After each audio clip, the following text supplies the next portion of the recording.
Velocidad, lujo, fama, pero en un parpadeo todo puede convertirse en caos, gritos y un profundo silencio.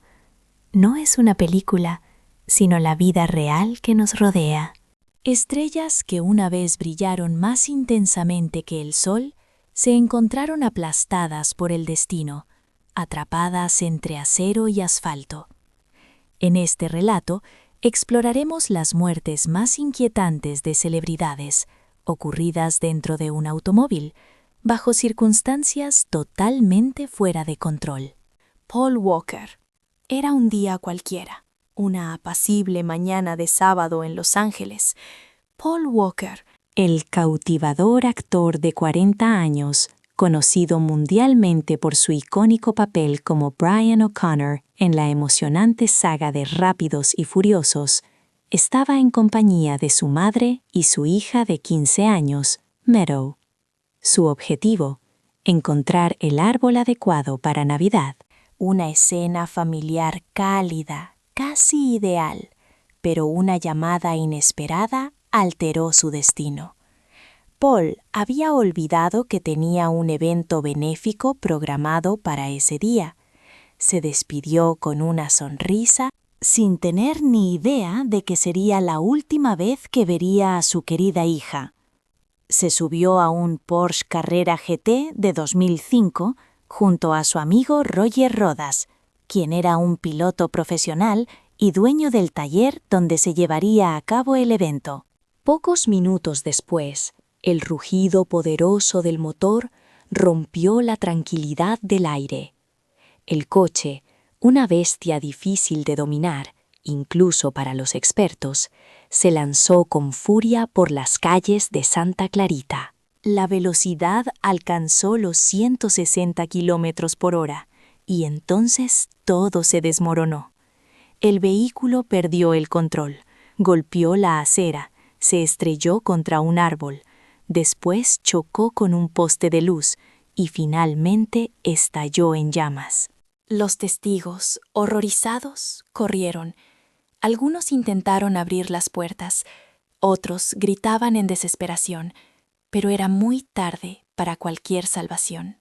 Paul Walker y Roger Rodas perdieron la vida instantáneamente, carbonizados dentro de un coche que se transformó en su tumba de metal. El informe forense fue contundente: exceso de velocidad y neumáticos desgastados. No había alcohol, no había drogas, solo una máquina potente. Un instante de descuido y una tragedia irreversible. Hollywood quedó en estado de shock. El mundo entero lloró. Los aficionados se agolpaban en el lugar del accidente, llevando flores, velas y sus lágrimas.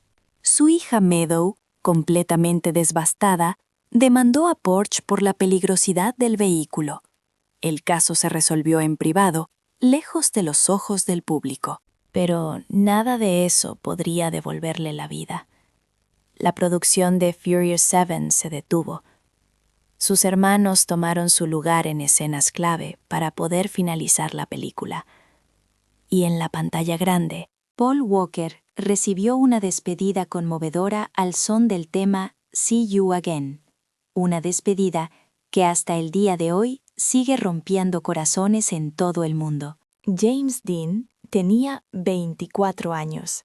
Fama, belleza, una carrera que apenas comenzaba a brillar en el fascinante mundo de Hollywood.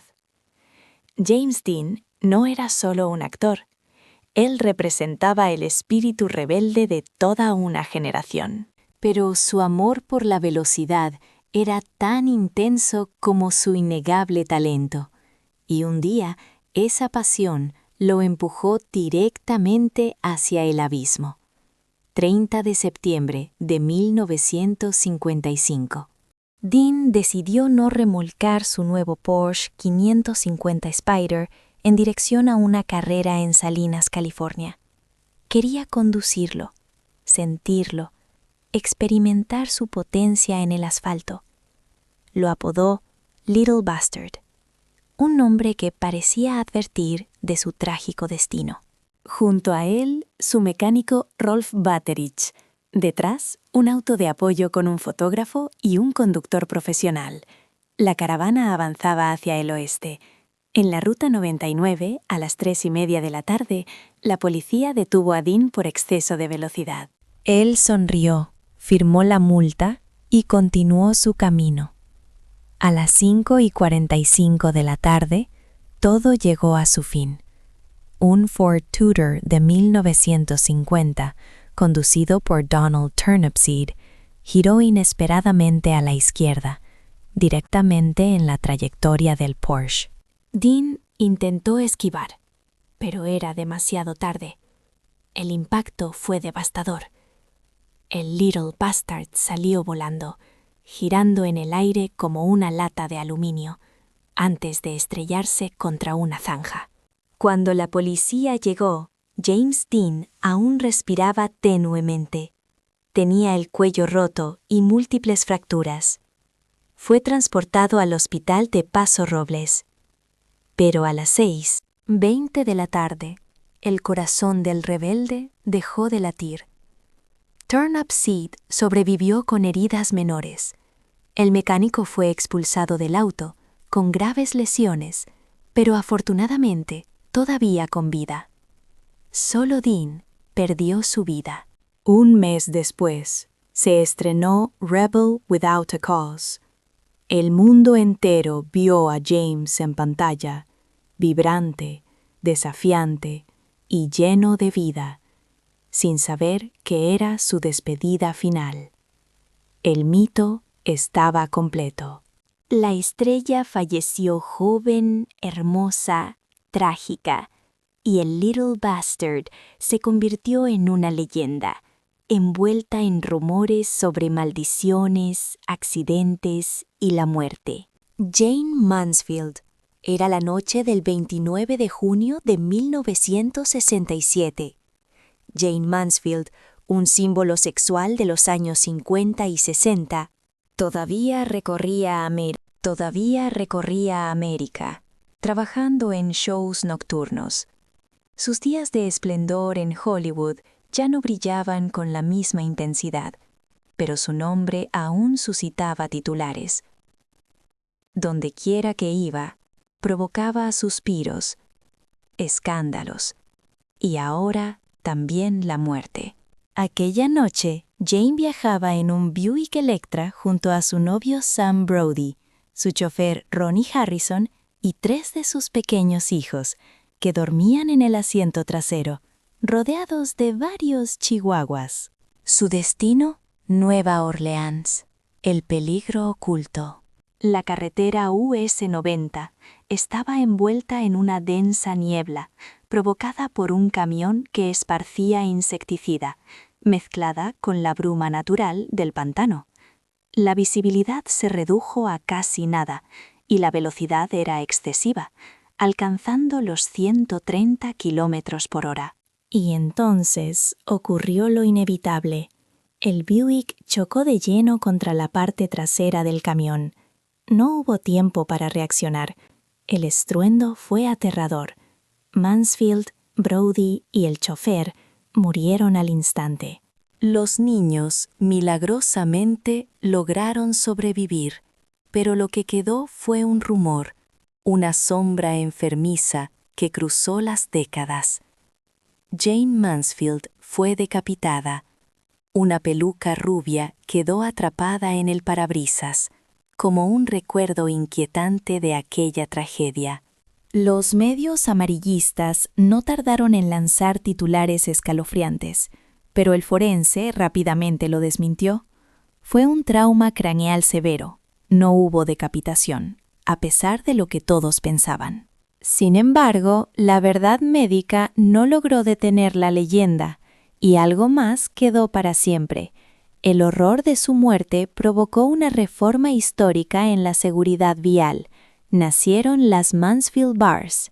Esas barras metálicas instaladas en la parte trasera de los camiones que hoy salvan miles de vidas al evitar que los coches bajos se cuelen por debajo. Así, Jayne Mansfield, la mujer que coqueteó con los límites del escándalo, terminó transformando su trágica muerte en un legado perdurable. No murió en la oscuridad. Su vida finalizó a toda velocidad, rodeada de niebla, perfume barato y los vestigios de una fama que se negaba a desvanecerse. Marc Bolan. En los años 70, mientras el rock se tornaba más sucio, más salvaje, más oscuro, surgió Marc Bolan, delicado, explosivo, soñador, pero también ruidoso. Era el líder de la banda T-Rex, el inventor involuntario del glam rock. No solo se limitaba a cantar, sino que también tejía universos enteros entre guitarras eléctricas, destellos brillantes y botas de plataforma. Sus letras hablaban de unicornios, galaxias y chaquetas adornadas con águilas. Su voz arrastrada y su estilo andrógino lo convirtieron en un ícono de la contracultura británica. Pero, como muchos de su generación, vivía rápido, intensamente, y poseía una extraña obsesión por la muerte. Curiosamente, nunca aprendió a conducir por su miedo a los coches, y fue precisamente como pasajero que la profecía se cumplió. La noche del 16 de septiembre de 1977, Marc viajaba en un Mini 1265 GT, conducido por su novia, Gloria Jones, quien era cantante y madre de su hijo. Estaban circulando por la A40 Westway, una autopista de Londres. Volvían a casa después de una noche tranquila, pero en una curva, el coche perdió el control. Se impactaron contra un árbol. Marc Bolan murió al instante debido a lesiones severas en la cabeza.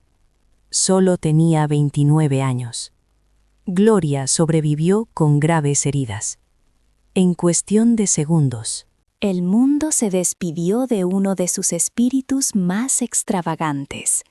El lugar del accidente se transformó en un santuario. Los fans dejaban flores, discos, cartas. Nadie podía creer lo que había sucedido. Un hombre que parecía vivir fuera del tiempo se convirtió de repente en polvo estelar. Marc Bolan no fue un rockero común. Fue un visionario, un niño grande con guitarra atrapado entre la fantasía y la tragedia. Murió antes de cumplir 3 décadas, como si el destino se negara a permitirle envejecer. Y quizás así debía ser. Algunos simplemente no están hechos para este mundo. Grace Kelly era más que una simple actriz. Era un mito viviente. Grace Kelly, con su elegancia glacial y su mirada de porcelana, había conquistado Hollywood antes de convertirse en la princesa de Mónaco. Pero incluso la realeza no pudo protegerla del destino. El 13 de septiembre de 1982, Grace y su hija menor, la princesa Stephanie, regresaban de su casa de campo en Rock Hill. A pesar de las advertencias sobre su fatiga, Grace insistió en tomar el volante por las carreteras montañosas que conducen hacia Montecarlo. Nadie sospechaba que esa sería su última decisión. En plena curva, Grace sufrió un pequeño infarto. Perdió el control del coche. El Rover P6 negro se salió de la carretera, cayendo más de 30 metros por un barranco antes de estrellarse violentamente. Stephanie, que aún era una adolescente, sobrevivió con heridas. Grace no corrió la misma suerte. Fue llevada de emergencia al hospital. Pasó 24 horas en coma, pero el daño cerebral resultó irreversible. El príncipe Rainiero tuvo que tomar la dolorosa decisión de desconectar el soporte vital. El 14 de septiembre, el mundo perdió a su princesa, y entonces comenzaron los rumores. ¿Fue realmente Grace quien conducía? Algunos afirmaron que estaba al volante Stephanie, menor de edad y sin licencia, pero ella siempre lo negó. Comentó que salió del coche por el lado del conductor porque la puerta del pasajero estaba bloqueada. El funeral, que se celebró 4 días después, fue un evento de alcance global. Más de 100 millones de personas sintonizaron la televisión para seguirlo.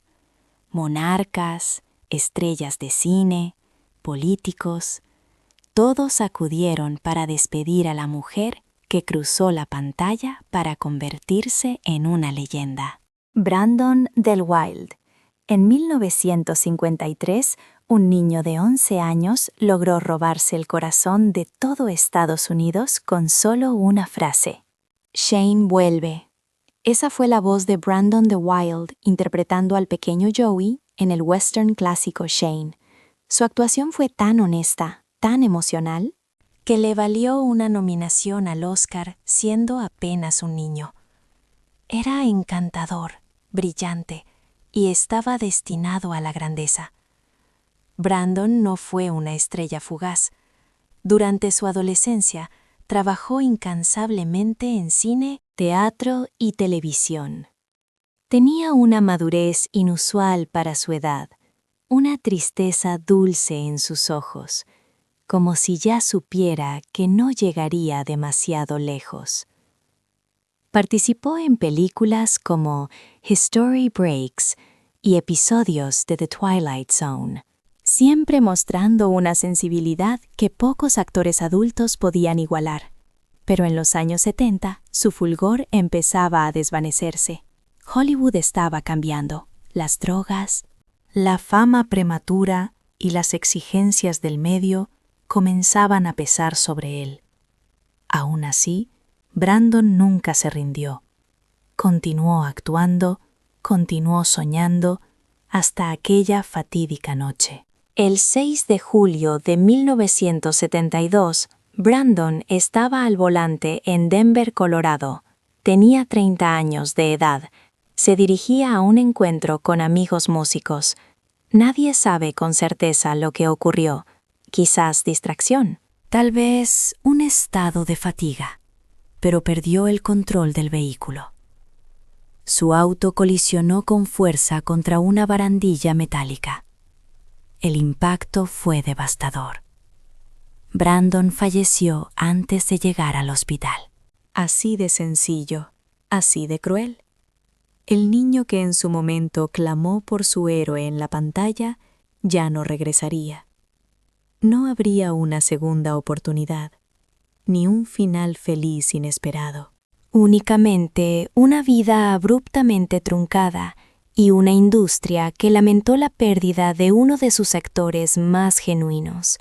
Hoy, pocos recuerdan su nombre, pero aquellos que tuvieron el privilegio de verlo actuar, quienes oyeron su grito en Shane, saben que Brandon Del Wild fue mucho más que una promesa.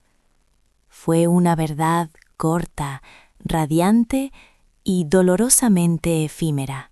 Princesa Diana, París, 31 de agosto de 1997. La ciudad del amor resplandecía bajo las luces nocturnas, pero esa noche no sería de romance, sino trágica. Diana Spencer, la princesa que alguna vez fue parte del núcleo de la familia real británica, intentaba desaparecer, no de la historia, sino de la mirada insaciable de los paparazzi que la acechaban como sombras inclementes. Después de una cena en el Hotel Ritz con su pareja, el adinerado Dodi Al-Fayed, Diana subió a un Mercedes-Benz S280 junto a él, el conductor Henry Paul y un guardaespaldas. Era un intento desesperado por evadir la atención mediática, pero la cacería ya había comenzado. Al salir del hotel, fueron perseguidos por fotógrafos en motocicletas. El conductor aceleró en un intento de escapar. Ingresaron al túnel del Pont de l'Alma a más de 120 kilómetros por hora. Ahí, bajo tierra, lejos de la luz natural, todo se desmoronó en segundos. El Mercedes perdió el control y se estrelló violentamente contra el pilar número 13 del túnel. Dodi murió de inmediato. Henry Paul igualmente. Diana fue encontrada con vida, apenas. Presentaba graves heridas internas, su tórax estaba aplastado y sangraba profusamente. Fue llevada al hospital Pitié-Salpêtrière, donde los médicos lucharon durante horas por salvar su vida. Sin embargo, a las 4 de la madrugada, su corazón dejó de latir. El mundo entero quedó paralizado. Las portadas de los diarios anunciaban la noticia con gran estruendo. Ante el Palacio de Kensington, miles de personas dejaron flores, cartas y osos de peluche. Más de 2.000 millones de personas siguieron su funeral por televisión. Fue una despedida global sin precedentes. No obstante, la muerte de Diana no trajo consigo la paz, sino más bien preguntas inquietantes. ¿Por qué el chofer del Ritz tenía altos niveles de alcohol en su sangre? ¿Por qué se permitió que un coche sin medidas de seguridad adecuadas transportara a figuras tan expuestas? ¿Y por qué los paparazzi que llegaron tan solo segundos después del impacto se dedicaron a tomar fotografías en vez de intentar ayudar? Las teorías de conspiración surgieron por doquier. Asesinato encubierto a manos de la monarquía, negligencia deliberada. Hasta el día de hoy, ninguna explicación ha logrado disipar completamente la sospecha. Diana de Gales no abandonó este mundo como una princesa de cuento, sino como una mujer acosada, vulnerable, en definitiva, humana. Sin embargo, su partida alteró el curso de la historia. La relación entre la monarquía británica y el pueblo nunca volvió a ser la misma. La prensa enfrentó un escrutinio sin precedentes, y sus hijos, William y Harry, crecieron bajo la sombra de una madre que el mundo jamás dejó de llorar. Melot. Durante 22 temporadas, Melot fue sinónimo de los New York Giants.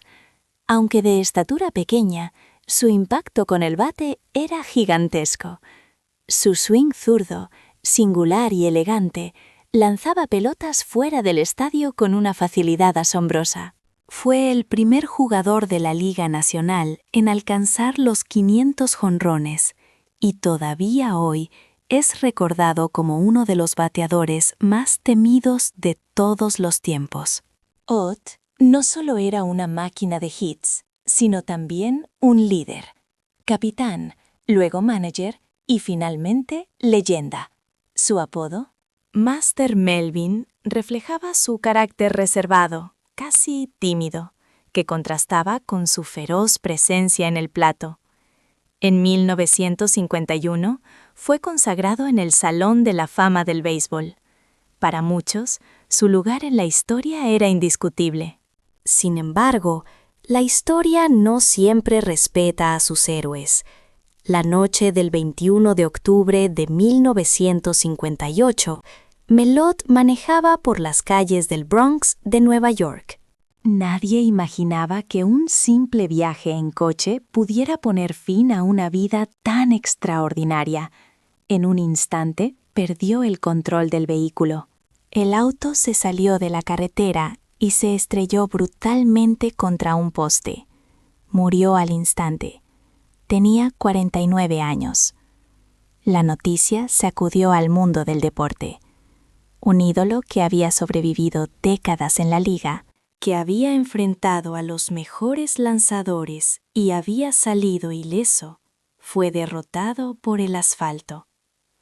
El béisbol lloró la pérdida de uno de sus gigantes más humildes.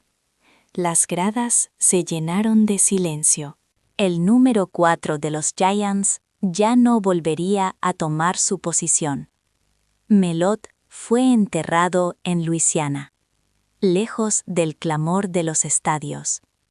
Pero su nombre, sus récords y su forma discreta de resplandecer siguen vivos entre nosotros. No falleció con un bate en la mano, sino con el volante entre los dedos.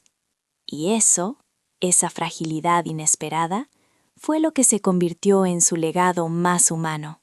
Billy Martin, amado por unos, despreciado por otros. Billy Martin no conocía la mediocridad. Fue jugador, entrenador y 5 veces manager de los New York Yankees. Se convirtió en una figura legendaria, tan temida como admirada. En el terreno de juego, su temperamento era como un volcán en erupción. Discutía acaloradamente con los árbitros, se enfrentaba a jugadores y exigía la perfección en cada lanzamiento que se realizaba. Sin embargo, esa intensidad lo definía como ningún otro. Billy no era un hombre de tacto diplomático, era la esencia pura del béisbol, y precisamente por esa razón, millones de aficionados lo veneraban. El 25 de diciembre de 1989, mientras el país celebraba la festividad navideña, Billy Martin estaba viajando por una carretera helada en Fenton, Nueva York, junto a su amigo William Reedy. Era una noche oscura y gélida, con las calles cubiertas de una capa de hielo. Ambos se desplazaban en una camioneta Ford que habían alquilado. A mitad del viaje, el vehículo perdió el control, se salió del camino y se precipitó por una pendiente de más de 90 metros, chocando violentamente contra una alcantarilla de concreto. El impacto fue devastador. Billy Martin fue lanzado de forma brutal contra el parabrisas. Perdió la vida en el acto debido a una fractura en el cuello. Ray, quien sobrevivió con fracturas en la pelvis y las costillas, más tarde afirmaría que Martin no llevaba puesto el cinturón de seguridad y que esa noche no era él quien estaba conduciendo. Aún así, durante años persiguió el rumor de que el propio Martin estaba al volante, como si el destino hubiera estado anhelando la idea de que el hombre más obstinado del béisbol quisiera tener el control sobre su trágico final. La noticia se difundió como pólvora en el mundo del deporte. Billy Martin, el estratega de acero. El alma de los Yankees en sus más gloriosos días se marchó sin previo aviso, sin aplausos. Solo quedó en una zanja helada. Lisa López fue la más enigmática de las 3 integrantes de TLC. Mientras T-Boss y Chili brillaban con sus maravillas vocales y carisma, Lisa López era pura energía, rebelde, espiritual e impredecible. Reapeaba como si estuviera exorcizando demonios internos y vivía con la misma pasión ferviente con la que lanzaba versos cargados de emoción. Tras el gran éxito de Fan Mail, Lisa se sintió atrapada.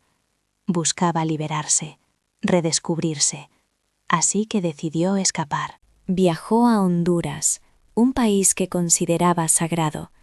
No era su primera visita.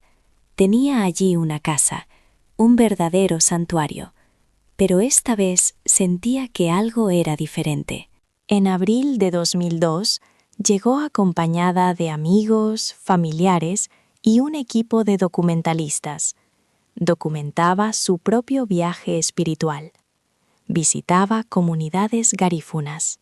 Dialogaba con chamanes y reflexionaba sobre la vida y la muerte mientras era grabada. Un día, mirando directamente a la cámara, expresó: «No me sorprendería morir joven como Tupac».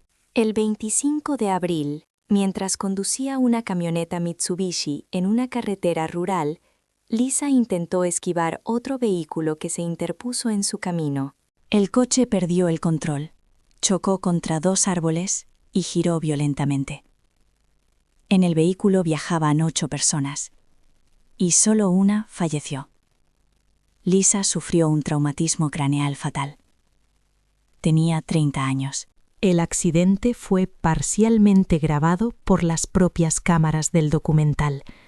Los últimos días de su vida serían recreados años más tarde en The Last Days of Left Eye, donde su voz, su mirada y sus visiones premonitorias continúan causando escalofríos hasta hoy. Su muerte dejó un vacío irreversible en TLC, en el R&B y en los corazones de quienes la veían como algo más que una artista. Un alma en continua evolución. Lisa no murió por casualidad. Su fallecimiento ocurrió en medio de un proceso de renacimiento, como si el universo, incapaz de contener su energía, decidiera liberarla de una vez por todas. Así se despidió sola, consciente y en paz con su destino. Bessie Smith. Antes que Billie Holiday, antes que Aretha Franklin, existió ella, Smith, la verdadera emperatriz del blues. Su voz era como fuego líquido, su presencia innegable. En la década de 1920 no había cantante, ya fuera blanca o negra, que pudiera compararse con ella. Llenaba los teatros hasta el tope, vendía miles de discos y transformaba el dolor en arte puro. Sin embargo, ser mujer, y además negra, en la América segregada del siglo XX, tenía un alto costo. Cuando la Gran Depresión llegó, el dinero desapareció, y con él, gran parte de su fama. Bessie se vio obligada a volver a las giras modestas, conduciendo por carreteras poco transitadas, cantando en bares polvorientos, sobreviviendo únicamente gracias a su talento innato. Y fue en uno de esos caminos donde su historia llegó a su fin. El 26 de septiembre de 1937, Bessie viajaba por la Ruta 61 junto a su pareja Richard Morgan, cerca de Clarksdale, Mississippi. En plena madrugada, su coche chocó contra un camión que estaba estacionado sin luces en medio de la oscuridad. Bessie fue expulsada del vehículo. Su brazo fue casi desgarrado. Perdía sangre a un ritmo peligroso. Un médico local, el Dr. Hugh Smith, hizo todo lo posible por estabilizarla, pero ya era demasiado tarde. Murió en el trayecto hacia el hospital, sola, destrozada, en un sur donde su música era todo, aunque su vida contaba poco. Tras su fallecimiento, nació una leyenda tan trágica como errónea, que indicaba que Bessie fue rechazada por un hospital para blancos y que falleció porque nadie quiso atenderla. Décadas después, el propio doctor Smith desmontó esa versión. Sin embargo, el rumor persistió, porque, en una nación dividida por el racismo, la historia parecía demasiado real como para no ser creída. En su funeral, miles de personas se presentaron para rendirle un último adiós, pero su tumba, durante años, permaneció sin nombre. Hasta que en 1970, Janis Joplin, una de sus mayores admiradoras, decidió honrarla de una manera muy especial y pagó una lápida que proclamaba: la más grande cantante de blues que el mundo ha conocido jamás dejará de cantar. Y así fue. Bessie Smith no solo cantó el blues, lo vivió y lo representó. A pesar de su trágica muerte en el borde de una carretera, su voz permanece resonando en cada mujer que se atreve a cantar desde lo más profundo de su ser. Anthony Elchen no murió en una carretera transitada. No fue durante la noche ni a gran velocidad. La muerte de Anthony Elchen se salió de cualquier expectativa marcada por las tragedias automovilísticas que la sociedad suele escuchar. Fue algo mucho más devastador, más personal, más absurdo y aterrador. El 19 de junio de 2016, el joven actor de 27 años, que había apostado por su papel como Pavel Chekhov en la famosa saga de Star Trek, no se presentó a la lectura de guión programada junto a sus compañeros de teatro. Nadie sabía de su paradero. Nadie podía imaginar el macabro hallazgo que les esperaba. Al llegar a su residencia en Studio City, California, Sus amigos descubrieron que estaba atrapado entre su Jeep Grand Cherokee y una columna de ladrillo en la entrada de su garaje. El vehículo había rodado en reversa, descendiendo la cuesta, y lo había aplastado contra el pilar metálico del buzón de correos. El impacto fue silencioso, letal, y no había testigos. Las autoridades encontraron que la palanca de cambios electrónica del Jeep, una tecnología defectuosa, no indicaba con claridad si el automóvil estaba en modo de estacionamiento. Fue una falla de diseño tan sutil como mortal. Anton confiaba en que el vehículo estaba seguro, pero no lo estaba. Murió solo, en silencio, a escasos metros de la puerta de su hogar, sin ningún tipo de persecución, sin velocidad y sin ninguna advertencia. Su muerte no solo conmocionó a Hollywood, sino que también impactó a la industria automotriz. Fiat Chrysler se vio obligada a retirar más de 1 millón de vehículos debido al mismo defecto.